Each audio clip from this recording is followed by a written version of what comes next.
Busa? Open sesame! Well, rather, lower the bridge, but you get the idea. Hey everybody, this is RPG, and welcome to another episode of RPG Let's Play with Ninja Gaiden Sigma on the PS3. In today's episode, we are going to pick up where we left off in Chapter 6, and hopefully we will conclude it in its other half. But anyway, it's now time to get on with the episode that is already in progress. So, let's go ahead and make our way back over to the Drawbridge Square, and now we can cross the bridge over to the Dworku District. And we can, raise the bridge if we want to, but I just, for some reason, I like to be very secure with my characters, so that's why I always, lower or raise the bridge, in case if I'm on one side or the other, but it doesn't really matter, but... Okay, now we got some arrows over here from this corpse that we can restock in case we're short on arrows. So, here we are at Drawbridge Hill, and let's make our way up, and we should have more Black Spider Ninjas we gotta fight. Am I right? Yes, I am right. There are these cheeky sauerkrauts again, but, like I said, Izuna drop them! Like crazy!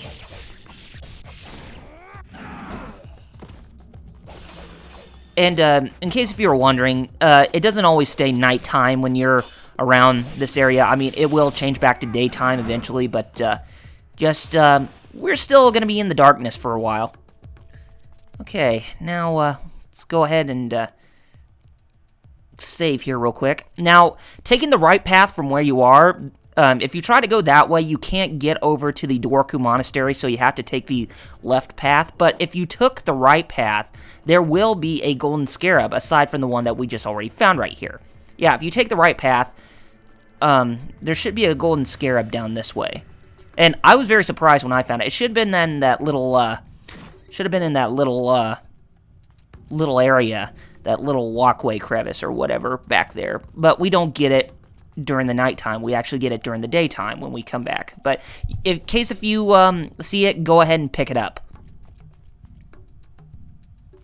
And like I said, there's the monastery and there's the monastery plaza, but we can't get access from that walkway, so let's go ahead and make our way back. And if you do go back after you arrive from the monastery plaza, you will have more Black Spider Ninjas to fight.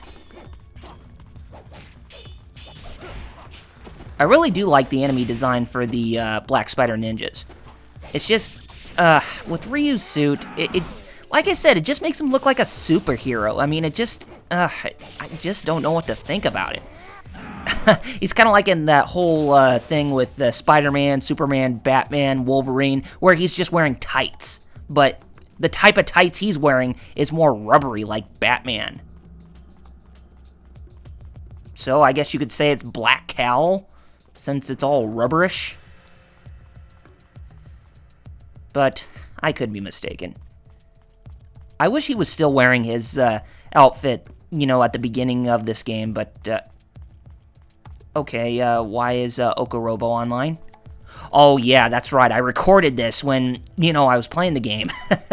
I forgot to log off the PSN. I know lots of people tend to do that, but it happens. And now we bring the golden scarabs over to Muramasa, and he says that we now have 7 of them already collected. So... And once as we enter the Monastery Plaza, we will have more SWAT members to fight. And it's another story battle, but we cannot even get access inside the monastery from where we're at, because we will be taking a different path to get inside the place.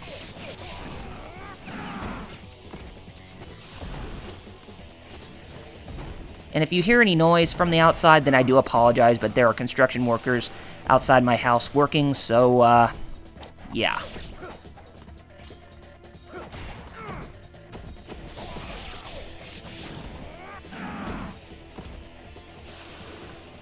Look at all that blood. Just makes me wonder how bloodier that Ninja Gaiden 3 is going to be. Is it going to be more gory than Ninja Gaiden 2?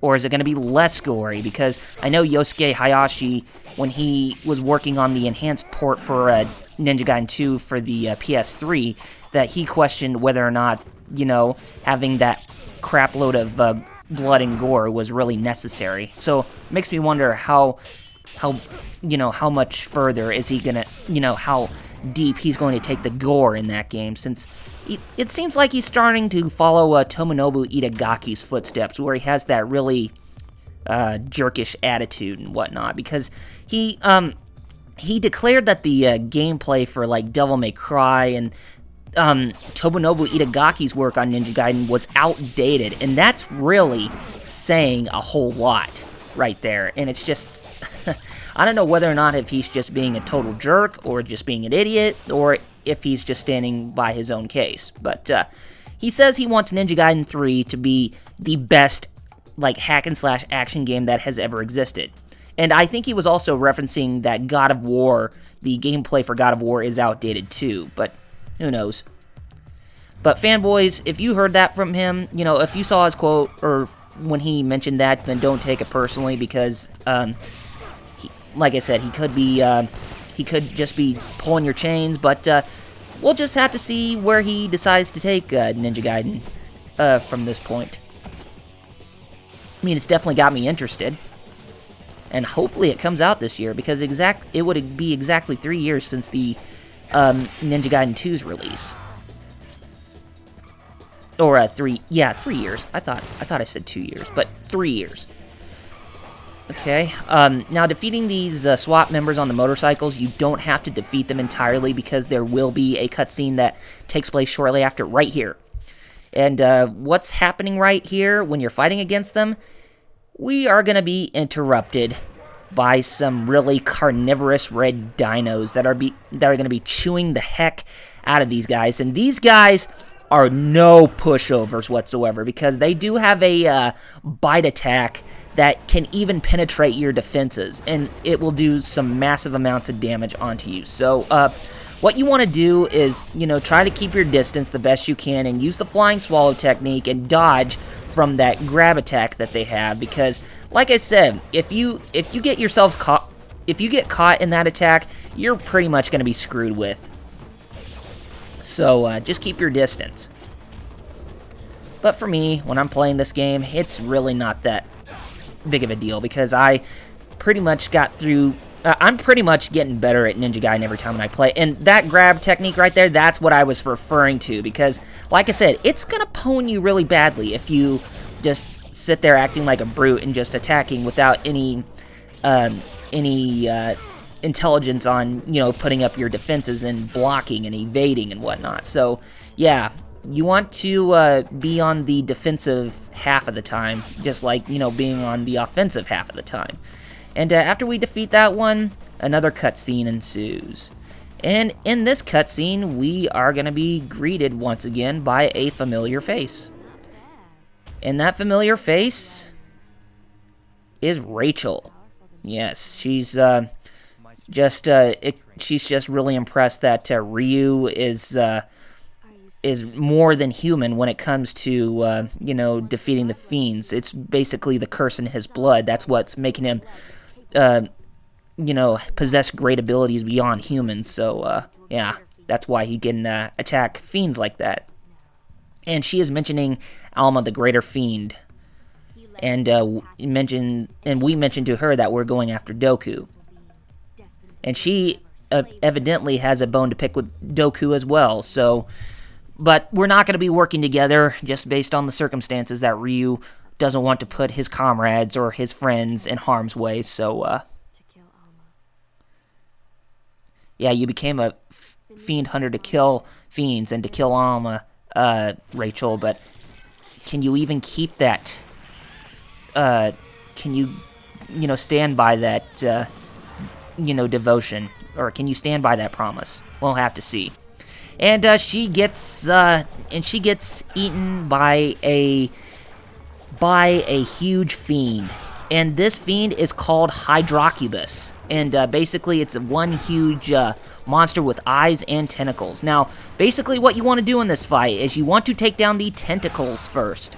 And after you take down the second tentacle, do not, I repeat, do not absorb the blue or red essence for to restore your health or your ninpo. Instead, charge up for the ultimate technique, because if you get the blue or red essence to come onto you when you're charging that technique, your technique gauge will be filled up for you to unleash the ultimate technique on your foes. So, yeah, trust me, it's a really big saving grace when you're fighting against this guy, because, you know, using the ultimate technique like I'm using right now, that will take a crap load of health down. So, yeah, be sure you use that tactic throughout the whole fight, and you should be golden. And it shouldn't be much too longer until we defeat this boss. And after we defeat it, we will conclude Chapter 6. And here we go. And we defeated Hydrocubus, but don't think that will be the first or last time you will see that boss, because you will see it once again very, very soon and near the end, but you'll see. And we just saved Rachel from Hydrocubus, and she is pretty weakened right now, and she is really surprised that she hasn't seen a fiend like that. But anyway, now coming to help us out a little bit, and you can judge by the pinwheel, that Ayane is here, and she is going to give Ryu some advice about what's to come up ahead, and Ryu is going to ask Ayane to watch over Rachel for a bit. Work of the dark dragon. It is a cursed blade, bestowing an unfathomable strength on those wicked. And of course, she's doing errands for Mirai again, so yeah. That would explain the stirring in my blood. Blood. It dominates all humankind, assisted by the power of the fiends. Ayane, take care of I really do like the FMV sequences in this game. They're really detailed. And there's Ryu giving Ayane advice to watch over Rachel. And Rachel is telling us that there is a hidden path that leads to the Emperor's Palace, but we will not be taking that hidden path to get to that palace until much, much later. But anyway, we're making our way further to the Dworku Monastery. But other than that, we have successfully wrapped up Chapter 6. But there's another cutscene involved. And we see Gamoth once again, you know, witnessing the havoc. And there is the his excellency, or his disciple, or whatever. But judging by the voice, you could probably tell who it might be, but I won't spoil anything until we get near the end of the game. But yeah, that is Gamoth's master right there, as he works with. And yeah, finally, we've concluded Chapter 6. And from Chapter 6, I don't think we get Master Ninja status. I think we get Head Ninja status. But like I said, any of those statuses are fine. So I'm not sure which is the better. I would assume that Master Ninja is, but I could be mistaken. But anyway, guys, we're going to go ahead and wrap things up right here. So next time on Double RPG Let's Play with Ninja Gaiden Sigma on the PS3, we are going to be getting into Chapter 7, and we'll see how far along we get through there, where we're going to start off in the Dworku Monastery. So anyway, take care of yourselves, gamers, and I'll see you on the next episode. See you guys then.